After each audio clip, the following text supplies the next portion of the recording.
Hello बेटा, ये सवाल नीट 2025 में आया हुआ था और इस सवाल में उन्होंने हमसे ग्रेविटेशन से सवाल पूछा। देखते हैं क्या पूछा और उसको हम कैसे कैलकुलेट करेंगे। सन रोटेट करता है अपनी एक्सिस पर 27 दिन में, ठीक है, यहाँ बना लेते हैं।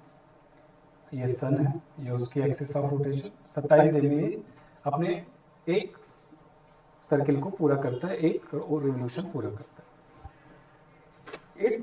What will be the revolution if the sun were expand twice its present radius without external influence? बिना किसी एक्सटर्नल इन्फ्लुएंस के अगर हम रेडियस को डबल कर दें तो अब बताइए टाइम पीरियड क्या होगा। अब कितने दिन में वो एक चक्कर लगाएगा, ये सवाल है।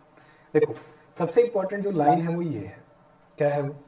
Without external influence. इसका मतलब है बाहर से कोई भी फोर्स या टॉर्क प्रोवाइड नहीं किया गया। तो जब बाहर से कोई टॉर्क नहीं प्रोवाइड किया गया है तो एक कॉन्सेप्ट हमें पढ़ाया जाता है, tau is equal to D L by D T.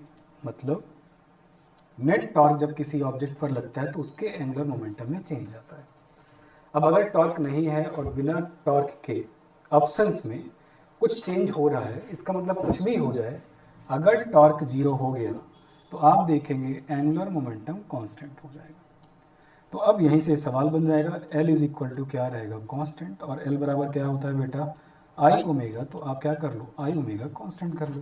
तो देखो, तो मैं यहाँ लिख दे रहा हूँ, पहले का मोमेंट ऑफ इनर्शिया दूसरे का angular speed is equal to दूसरे का मोमेंट ऑफ इनर्शिया और फाइनल का एंगुलर स्पीड। तो आई वन कितना रहेगा?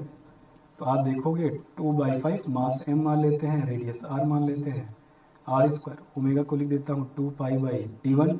t1 कितना था? 27 दिन। I2 कितना हो जाएगा? 2/5 m एक्सपेंड कर गया है 2 से 2r का whole square into 2π/t dash. हमें क्या निकाल देना है? t dash.